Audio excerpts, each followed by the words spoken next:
Refidim significa lugar de descanso. Então, esse é o lugar que Deus leva a gente, né? Lá no Salmo 23, fala: conduz-me às águas de descanso, aos pastos verdejantes. Deixa eu dizer, Deus nos criou para o descanso. Obrigado, Laila.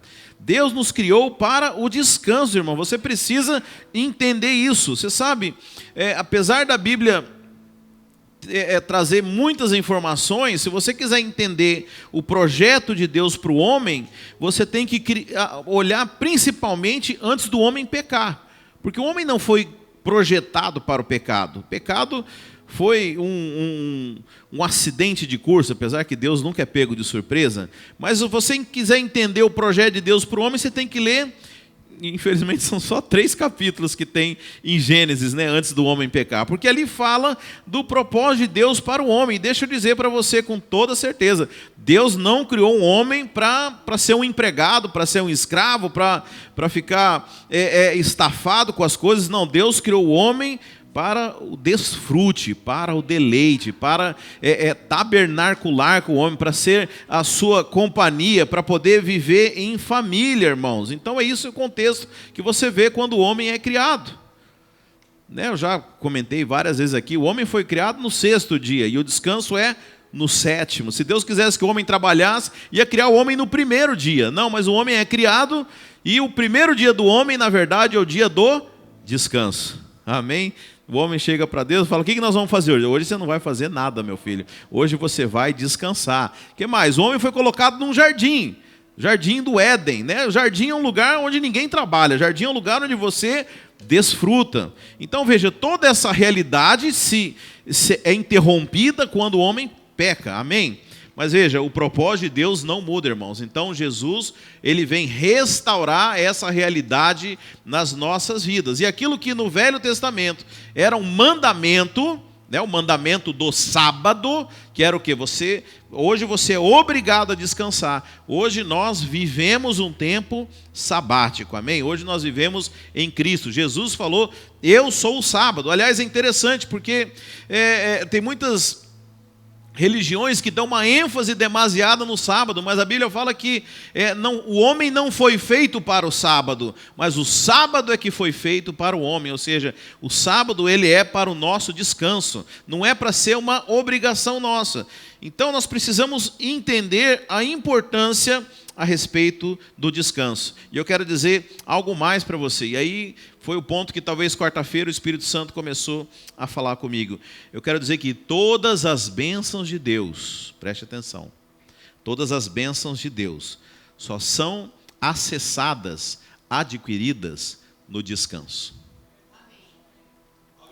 Quem não vive no descanso não desfruta das coisas de Deus.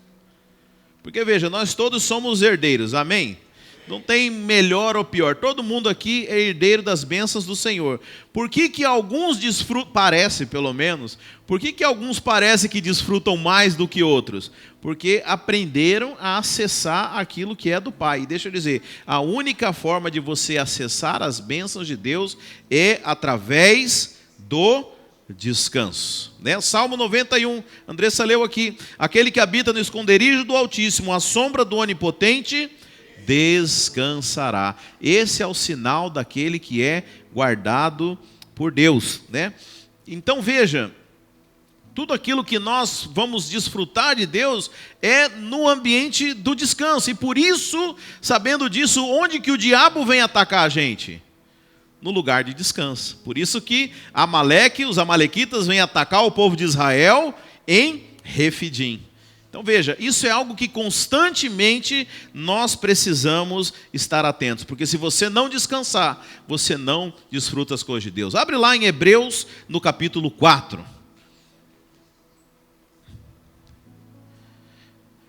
Hebreus capítulo 4, lá no verso 9, olha o que diz a palavra do Senhor. Hebreus 4, verso 9, diz assim: portanto, resta um repouso para o povo de Deus, porque aquele que entrou no descanso de Deus, também ele mesmo descansou de suas obras, como Deus das suas. Esforcemo-nos, pois, por entrar naquele descanso, a fim de que ninguém caia, segundo o mesmo exemplo de desobediência. Olha que sério isso aqui, irmãos. A Bíblia está mandando nós nos esforçarmos para quê? Parece paradoxal, né? Porque descansar é o que? A ausência de esforço. Mas se há um esforço que você deve fazer, qual que é, irmãos? É esforçar para descansar. Entrar no descanso. Para você descansar. Mas olha como é sério esse negócio. A fim de que ninguém... Como que está aí na sua Bíblia? A fim de que ninguém caia. Isso é muito sério aqui, irmãos. A fim de que ninguém caia. Ou seja, não descansar, eu posso afirmar para você que é pecado. Porque está dizendo que quem não descansou, caiu. Caiu no quê? Na desobediência. Porque veja, o descanso então é um mandamento. Olha o que eu achei aqui lá em Isaías 30, verso 15. Porque assim diz o Senhor Deus, o Santo de Israel: em vos converterdes e em sossegardes está a vossa salvação, na tranquilidade e na confiança. Irmãos, nós precisamos nos esforçar para descansar, a fim de que, para que a gente não venha a cair em pecado, irmãos. Né? Eu sei que na cabeça dos irmãos, na cabeça das pessoas, pecado são sempre coisas que a gente faz. Né?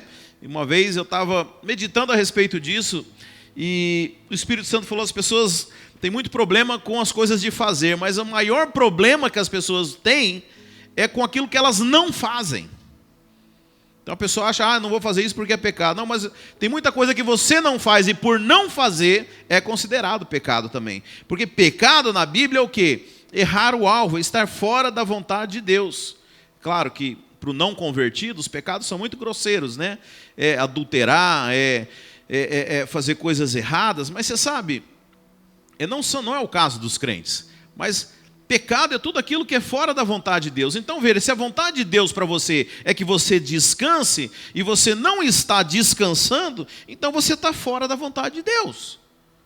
Pecado, em outras palavras. Por isso que a Bíblia fala em cair, né? Agora, por que algumas pessoas não descansam? Eu listei aqui alguns motivos que talvez, né, as pessoas podem justificar, né? A primeira coisa é que as pessoas acham às vezes que a tribulação de alma é um tipo de zelo.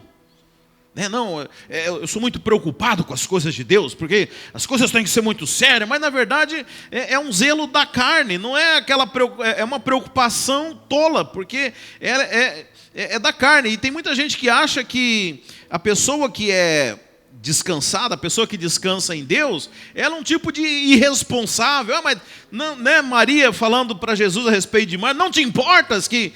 Marta falando a respeito de Maria, não te importa, Jesus, que ela fica aí sentada sem fazer nada, né? E eu fico imaginando alguns crentes que acham que o descanso é isso. Mas você sabe, a Bíblia fala que os discípulos estavam num barco e Jesus estava dormindo enquanto a tempestade acontecia. Então você tem que dizer que Jesus também não estava nem aí para nada. Mas será que ele não estava nem aí para nada? Jesus estava simplesmente descansando, meus irmãos. Mas veja, uma outra coisa que as pessoas pensam, né, é que, não, mas pastor, a Bíblia fala que nós temos que combater. Você sabe, o combate no Novo Testamento, qual que é? O combate da fé. Se há alguma coisa que nós precisamos lutar, é contra quem? Contra os amalequitas, contra a carne, né? O verdadeiro combate é o combate da fé, é você não abrir mão daquilo que você crê. Agora, quem crê, descansa. Amém? Quem tem convicção, quem realmente crê, descansa. Porque, veja, o descanso, ele honra a Deus, irmãos. Quando você descansa naquilo que Deus, nas promessas do Senhor, você está, na verdade, honrando aquela pessoa com quem que prometeu para você. E é justamente o oposto do que as pessoas pensam. Imagina, eu marco aqui com o Hilton, falo, olha, amanhã nós vamos lá em tal lugar, tal hora se encontrar, né? Aí você pensa, imagina, dali a 10 minutos depois, porque tem crente que é assim, 10 minutos depois, vai orar para Deus para checar. Deus, você não esqueceu, né? Eu ligo para o Hilton e falo, Hilton, você está lembrando do nosso compromisso amanhã? Não, pastor, estou lembrando, tal, não sei o quê. Aí dali a meia hora eu ligo de novo para ele, né? Hilton, você está lembrando do nosso compromisso? Eu sei que ele é muito educado, mas se fosse alguém, você vai falar, pô, mas eu já não te falei, por que você está me ligando de novo aqui? para falar desse compromisso? Você está duvidando da minha palavra? Você acha que eu não sou responsável? Sabe, mas o mesmo pode se aplicar a Deus, irmãos. Sabe, tem pessoas que acham que tem que estar o tempo inteiro lembrando o Senhor das coisas e está o tempo inteiro preocupado. Mas não, quem tem fé descansa. Amém? Vamos repetir isso? Quem tem fé descansa. Aleluia. Você sabe, Efésios 2:6 diz assim: Deus nos ressuscitou com Cristo e com Ele nos fez assentar nos lugares celestiais em Cristo Jesus. Amém? Vamos conferir na Bíblia. Está dizendo aqui que Deus nos ressuscitará com Cristo? Não. Deus já nos ressuscitou com Cristo. Deixa eu dizer, a Bíblia fala que você foi tirado do império das trevas e colocado no reino do Filho amado. Você não está no mesmo lugar, irmãos. Espiritualmente você está agora em outro ambiente. Você precisa entender isso, porque isso aqui é a base para você desfrutar das coisas de Deus. Amém? Então veja, amém? Aleluia. Os irmãos não estão entendendo, estão com sono, o que está acontecendo? Então, a Bíblia fala que Deus já nos ressuscitou com Cristo e com Ele nos fez assentar nos lugares celestiais com Cristo. Agora é interessante que você vai olhar lá em Hebreus, quando fala a respeito de Cristo como o sumo sacerdote. A Bíblia fala que lá no templo, no tabernáculo, né, você tinha no Santo dos Santos, você tinha a Arca da Aliança, você tinha a mesa da preposição, o candelabro, né, e não havia lugar para o sacerdote sentar, porque lá em Hebreus fala que o sacerdote precisava oferecer sacrifícios dia e noite diante do Senhor, amém? Mas aí quando Hebreus vai falar, ele usa isso para ilustrar a respeito de Cristo, fala que Cristo é o sumo sacerdote, porque oferecendo de uma vez por todas, para sempre, um único sacrifício, tirou de todos nós o pecado, e hoje Jesus está assentado. No Velho Testamento, o sacerdote jamais podia sentar. Por quê? O trabalho não terminava, porque o sangue de bois e de bodes não podia remover o pecado das pessoas. Mas a Bíblia fala que agora o serviço foi completo. E porque está completo, hoje Jesus se assenta. Ou seja, quando Jesus se assenta, ele está dizendo o quê? A obra está consumada. Agora, onde é que você está, irmão? Você está com Cristo, assentado nas regiões celestiais. Você sabe, tem um quadro mais bonito lá em Hebreus 10:12 que fala a respeito de Jesus. Nós já sabemos que estamos com Jesus. Olha o que fala Hebreus 10:12. Jesus, porém, tendo oferecido para sempre um único sacrifício pelos pecados, assentou-se à destra de Deus. Espera aí, vamos voltar para Efésios 2 então? Onde que eu e você estamos? Nos assentou com Cristo. Nos assentou com... E onde é que está Cristo? Hebreus 10:12. Assentou-se à destra de Deus. Uau! Jesus está sentado à destra de Deus. Nós estamos assentados com Cristo. Então, nós estamos aonde, irmãos?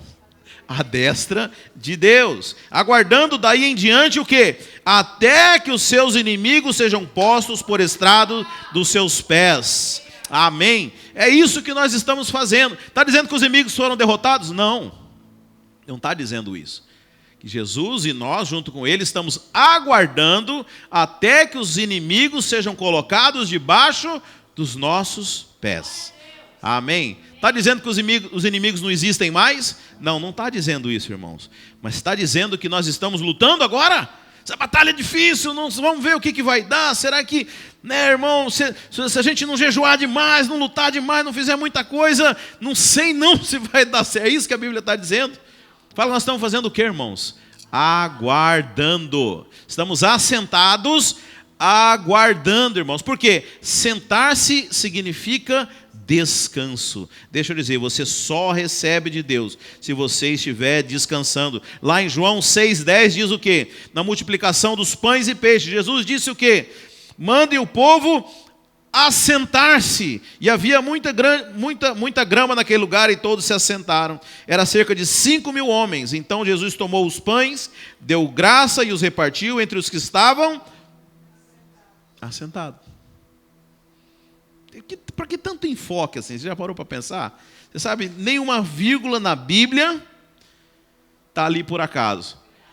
Então Jesus mandou assentar e repartiu entre todo mundo. A Bíblia fala que ele repartiu entre os que estavam assentados. Você sabe, você só vai comer o pão, você só vai fazer parte do milagre. Você sabe, tem gente que vê muito milagre. Eu creio que todo mundo estava ali e viu o milagre, mas só pôde comer do milagre aquele que estava assentado. Então veja, o que o diabo quer tirar de nós, irmãos, é essa paz. Ele quer tirar a qualidade de vida, né? O pastor Mauro falou muito lá na sexta-feira, porque o diabo vai sugando as nossas energias, vai tirando vida de nós, o quê? Colocando pressão, colocando medo, colocando problema, colocando ansiedade. Mas veja, nós já estamos numa posição de descanso. Nós não podemos, veja, nós não podemos viver igual os ímpios, irmãos. Sabe, há um tempo atrás eu fui ministrar lá em Atlanta. Não foi na conferência de pastores, foi na igreja mesmo. Eu acho que o Hilton estava comigo. E eu falei a respeito do descanso do Senhor, da paz de espírito, né? Você sabe, tem pessoas que acham que o que diferencia a gente do ímpio, né, é o testemunho, né? Não, porque o testemunho do crente, você sabe, eu conheço muito ímpio que tem um ótimo testemunho, né? Pessoas que são idôneas, que são respeitosas, educadas de berço. Ímpio. Sabe, da mesma forma que eu também conheço muito evangélico que não vale nada se não for Jesus na vida dele. Não é isso que difere a gente do ímpio, irmãos. Você sabe, o que separa a gente é a paz, porque Jesus falou o quê? Para os seus, ele falou, eu vos dou a minha paz, não é a paz que o mundo pode dar. Sabe, se tem algo que a gente tem que o mundo não tem, é a paz, é o descanso. Sabe, e é óbvio que o diabo não quer que a gente viva dessa forma. Por quê? Se a gente viver como o povo do ímpio, qual que é o testemunho que a igreja vai ter? Ah não, pastor, meu testemunho é de santidade. Deixa eu dizer, meu irmão, sejamos sinceros. Santidade, é claro, é bom, é essencial para o crente. Mas a nível de testemunho, santidade mais afasta do que atrai as pessoas. A gente estava conversando ontem lá na mesa, lá em casa, né? E aí aqueles super crentes, não, porque Deus falou comigo hoje e fez isso. A gente olha para aquilo, parece algo tão distante, fala, eu nunca vou conseguir chegar nesse ponto. Mas você sabe o que atrai as pessoas? É alguém que tem paz. É alguém que no meio dessa tribulação toda, no meio dos problemas, ela tem um semblante tranquilo. Né? Isso desperta curiosidade das pessoas. E as pessoas vêm falar, mas por que você é assim? Eu falo, deixa eu te contar. Eu tenho um pai, eu tenho um Deus, eu tenho alguém que me guarda. Eu não preciso, eu não estou à mercê das situações desse mundo. Mas as coisas que acontecem na minha vida têm um propósito, tem um Deus que me guarda. Você quer Ele também? Claro que a pessoa quer, irmãos. Então esse é o verdadeiro testemunho. Nós precisamos entrar nesse descanso. Por isso que a Bíblia chega ao ponto de falar que o descanso se torna então um mandamento, né? Hebreus 4. Portanto, esforcemo-nos, pois, para entrar no descanso. Amém? Até aqui está muito fácil, né? Você só está falando que eu tenho que descansar, Então eu vou ser mais simples ainda. Eu vou dizer como que você vai conseguir descansar. Agora sim, né? Andressa fala que eu tenho que pregar prático, mas não é. Explica, como? Você já falou que é obrigado, você já disse por que não, mas como é que eu descanso, pastor, no meio desse problema todo? Número 1, anota aí então. Primeiro, como que você descansa? Primeiro, levando todo o pensamento cativo à obediência de Cristo. 2 Coríntios 10, 5. Primeiro ponto, então. Levando todo o pensamento cativo à obediência de Cristo. Então, 2 Coríntios 10, 5 diz assim, destruindo os conselhos e toda a altivez que se levanta contra o conhecimento de Deus. Será que tem conselho contra o conhecimento de Deus, irmãos? Será que tem gente falando coisa contra o conhecimento de Deus na sua vida? Tem ou não tem? Será que você abre o YouTube e gente falando um monte de besteira que é contra a palavra? Isso vale para o ímpio, mas para você não pode valer. Então, primeiro, destruindo conselho. Que mais? Toda altivez que se levanta contra o conhecimento de Deus. O que é altivez? Toda arrogância, toda pretensão, toda ideia humana que se levanta contra o conhecimento de Deus. Então veja, Você tem a palavra de Deus que te traz promessas, que te traz garantias. E aí o que acontece? Vem os pensamentos, vem os conselhos, vem levando as circunstâncias. E aí o que o inimigo começa a fazer lá no seu refidim? Começa a jogar as setas. Não, mas e o problema aí começa a vir ansiedade. Aí o que você faz com esse pensamento? Você leva ele cativo. Mas como que eu vou levar um pensamento? Primeiro, é uma batalha, é a batalha da mente, irmãos. Porque para o pensamento levar cativo, você teve que prender ele. Cativo é prisioneiro. Então a primeira coisa, você tem que determinar o que você vai pensar. Fala, não, eu não aceito esse tipo de pensamento. Por quê? Ele é contrário à palavra de Deus. E aí você pega esse pensamento, leva ele cativo, né, levando cativo todo o entendimento à obediência de Cristo. Agora eu vou contar algo para vocês aqui que é uma revelação das boas, tá? Aqui não manda para você levar o pensamento cativo para obedecer a Cristo. Aqui fala levando o pensamento cativo à obediência de Cristo. De quem que é a obediência? De Cristo. Não é para obedecer a Cristo.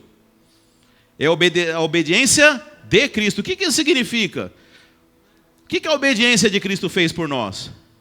Nós nos tornamos justos por causa da obediência de Cristo. Então, quando eu pego o pensamento ruim, o conselho altivo contra a palavra de Deus, e levo ele cativo e falo, olha aqui, prisioneiro, agora você olha a obediência de Cristo. O que eu estou dizendo? Eu sou justo.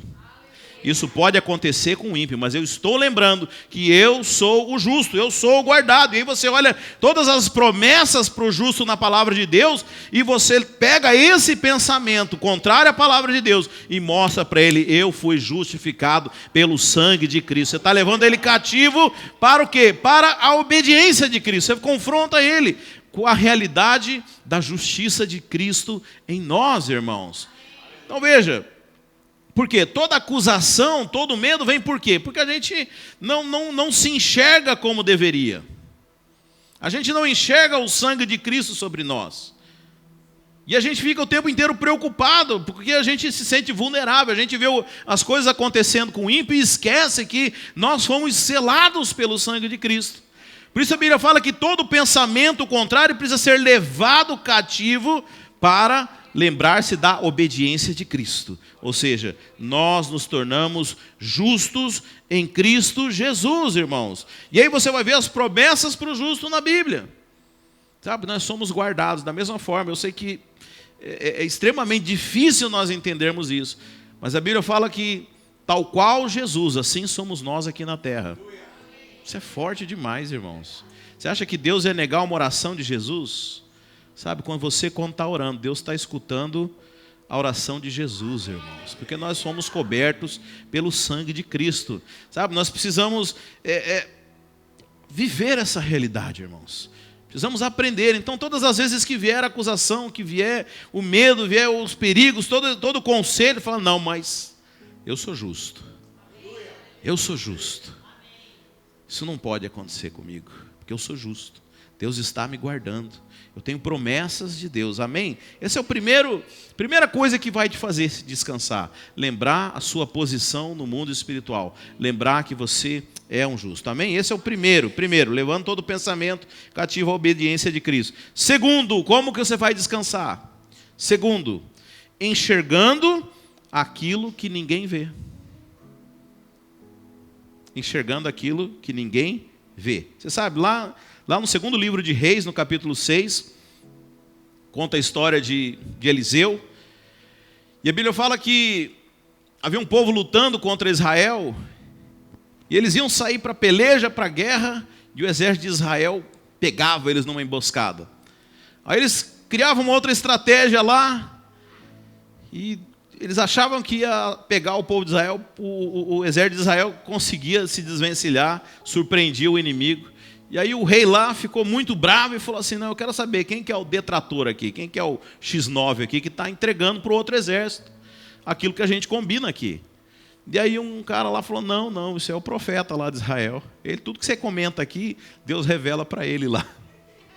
Ele que sabe tudo que a gente vai fazer. O rei ficou muito furioso, falou, vocês vão lá e prendem esse cara. E aí um belo dia, Geazi acorda, foi passar o café ali no coador para o profeta Eliseu, abriu a janela da cozinha e viu os montes cercados do exército inimigo. Mas o exército foi prender um homem, irmão, não foi prender um outro exército. O exército foi prender um homem, porque ele sabia, se prendesse o homem de Deus, o exército de Israel estava no sal. E olha o que diz lá, 2 Reis, no capítulo 6, no verso 15. Tendo se levantado muito cedo o moço do homem de Deus e saído, eis que tropas, cavalos e carros que haviam cercado a cidade. Então o seu moço lhe disse: ai, meu senhor, que faremos? E ele respondeu: não temas, porque mais são os que estão conosco do que os que estão com eles. Geazi, o velho ficou doido, né? O senhor não está entendendo, tem um exército aqui, só está eu e você, quem que você está vendo aqui? Né? E aí olha o que diz: orou Eliseu e disse: Senhor, peço-te que abra os olhos para que veja. O Senhor abriu os olhos do moço e ele viu que o monte estava cheio de cavalos e carros de fogo em redor de Eliseu. Deixa eu dizer, essa é a nossa realidade espiritual. Você precisa pedir para Deus, para você enxergar aquilo que ninguém está vendo. Sabe, as circunstâncias podem nos pressionar, você pode estar vendo um exército inimigo. Deixa eu dizer, maior são os que estão conosco do que aqueles que são contra nós. Sabe, é uma questão de vitória, é uma questão de você enxergar, de você ter visão espiritual. Sabe, peça a Deus para abrir a sua visão, para você ver a mão poderosa dEle. Aliás, eu diria, você não precisa nem pedir para ver, se você lembrar todos os livramentos que Deus já te deu. Todas as vezes que Ele foi fiel, não vai ser agora que Ele vai falhar. Né? Tem uma música, eu acho que é do Maverick, ele chama-se He Won't, né? Que ele começa a contar, né, da fidelidade de Deus com os homens de Deus, né? E aí ele fala, e não vai ser na sua vez, né, que Deus vai falhar, né? Aí é o refrão que é He Won't, né? Ele não vai falhar na sua vez. Sabe, nós precisamos pedir para que Deus abra a nossa visão espiritual e que nós enxerguemos, né, o exército que está ao nosso favor. Deixa eu dizer, só fica com medo quem não entendeu ainda. Sabe, às vezes a nossa perspectiva ela é muito limitada, irmãos. Né? Onde nós estamos, nós não enxergamos as coisas. Né? Lá, como nós falamos domingo passado, lá em Êxodo 17, quando Moisés vai lutar, ele tem que ir para uma colina, porque a colina fala dos lugares altos, fala da perspectiva de Deus. Todas as vezes que você for lutar, lute em cima do monte. Lute sob a perspectiva de Deus, irmãos, porque nós já começamos a lutar com a vitória garantida. Por isso nós somos mais do que vencedores. A nossa luta não é, sabe, essa batalha do bem e do mal, você não sabe quem vai vencer. Não, não. A posição do vencedor, ele já luta com a vitória garantida. Nós lutamos de cima da colina, nós já enxergamos tudo o que está acontecendo. Então nós temos que pedir a Deus para que abra os nossos olhos espirituais, irmãos. Sabe, assim como Eliseu, peça a Deus: Senhor, abre os meus olhos, eu quero ver o teu cuidado, quero ver o exército, sabe? Essa é uma forma, quando você enxergar aqueles que estão do seu lado, você vai descansar. Amém? Vou dar mais um motivo para você descansar, e aí nós vamos encerrar. Terceiro motivo para você poder descansar. A Bíblia fala, aliás, o terceiro motivo: conhecendo o amor do Pai por nós. Aleluia. A Bíblia fala em 1 João 4,18: no amor não há medo. Ao contrário, o perfeito amor lança fora o medo, porque o medo supõe castigo. Aquele que tem medo não está aperfeiçoado no amor. Amém? Muito forte isso, irmãos. O amor lança fora o medo. Deixa eu dizer, à medida que você conhece o quanto você é amado de Deus, você para de temer. Você sabe, filhos amados não têm medo. Sabe, filhos, você conhece a maneira dos pais tratarem os filhos pela autoconfiança deles. Porque filhos que sabem que são amados, eles não têm medo de nada, irmãos. É até perigoso, né? Você vai descer, criança pequena, você tem que catar na mão e segurar, porque ele é tão confiante que ele não olha para ela, não quer saber de nada. Ele simplesmente vai, porque o pai e a mãe estão por perto. Sabe, filhos amados não se preocupam, não tem medo, né? O pastor também Como eu falei, ainda bem que eu falei que eu ia pregar isso aqui quarta-feira, porque vai parecer que é plágio. Mas ele estava contando o exemplo dos filhos, irmão, sabe? E eu também digo, meus filhos nunca se preocuparam lá em casa se ia faltar comida ou não. Ah, pai, eu brinco, né? Eles acham que o leite vem do supermercado, não vem da vaca, porque assim, eles não têm essa preocupação. Né? O máximo que ele vai falar, papai, está acabando o leite, tem que comprar mais. Eu falo, não, filho, lá na geladeira de fora tem mais 3 galões de leite. Sabe, não são preocupações de filhos. E o próprio Jesus, ele fala o quê? Não andeis preocupados, nem que com o comer, com o que vestir, né? Acaso, né, vocês não valem mais do que a comida e do que a vestimenta? Sabe, irmãos, nós precisamos entender quem nós somos. 1 João 3,1 fala assim, vejam como é grande o amor do Pai por nós. O seu amor é tão grande que somos chamados de filhos de Deus. E somos de fato seus filhos. É por isso que o mundo não nos conhece, pois não conheceu a Deus. Irmãos, isso é talvez a verdade mais poderosa da Bíblia, irmãos. Nós somos filhos de Deus. Eu sei que isso é tão banalizado no mundo, tão banalizado, porque as pessoas falam, não, todo mundo é filho de Deus. Não, não é não, seu cara pálida. Eu sou filho de Deus, porque a Bíblia fala que aqueles que creram em Jesus, a saber, os que creram no seu nome, deu-lhes o poder de serem feitos filhos de Deus. Não é, as pessoas são criaturas de Deus, mas aqueles que creram em Jesus se tornaram filhos. Nós não podemos andar como órfãos, irmãos. Nós não somos mais órfãos. Você não está mais à mercê das situações. Existe um pai que cuida de você. Conhecer esse amor é essencial para que você possa viver e desfrutar daquilo que Deus tem para você. Você sabe, quem tem dúvidas da sua identidade, ele não desfruta das coisas de Deus. Eu comecei falando que o descanso é essencial para você receber as coisas de Deus. Mas deixa eu dizer, saber quem você é também é essencial para que você possa desfrutar das coisas de Deus. Sabe, filhos que são amados, que sabem, eles não têm dificuldade em pedir as coisas para o pai. Pode não ser que o pai não vai dar na hora, né? Ou nem vai dar, mas eles não têm vergonha, não têm dificuldade de pedir as coisas. E eles sabem que são cuidados, sabem que são guardados. Você sabe como que o diabo nos tenta, como o diabo tira a nossa paz? Tentando nos fazer esquecer dessa verdade, da filiação. É fazer com que você se sinta um órfão. Você sabe, o diabo foi o primeiro órfão. E o que ele faz nada mais é do que gerar no coração das pessoas o espírito de orfandade. Achar que Deus não gosta delas, né, que não tem ninguém que cuide por elas. Sabe, mas não caia nesse engano, irmãos. Você é filho, você é cuidado. O amor de Deus, o amor lança fora o medo. Amém? Quantos se comprometem a descansar? Deixa eu dizer, irmãos, não pensa você que o descanso, você vai sentar debaixo de uma árvore e o descanso vai vir. A Bíblia fala, esforcemo-nos para descansar. Isso implica, irmãos, numa ação deliberada, numa decisão. Você precisa ser proativo, você precisa escolher descansar. Não é assim, eu estou aqui, vamos ver se eu descanso. Não, não é assim, irmão. Se fosse assim, também a Bíblia não exigiria isso de você. Mas se a Bíblia fala que você deve se esforçar, é porque, primeiro, é uma decisão que você tem que tomar. E segundo, você consegue. Deus não ia mandar você fazer uma coisa que você não consegue. Então medite na palavra, irmãos. Medite, passe tempo de oração. Se for preciso para se tornar mais sensível, faça um jejum para Deus falar contigo. Sabe, mas não abra mão do descanso, irmãos. Não abra mão de viver dessa forma. Né? Você sabe, existe uma definição na medicina, né, que é a doença crônica. Doença crônica, eu fico com medo de falar perto de uma médica, de falar besteira. É toda doença que não tem cura, é isso? Mais ou menos, não é. Pela cara dela, não é. Mas você sabe, tem pessoas que aprendem a conviver com dor. Que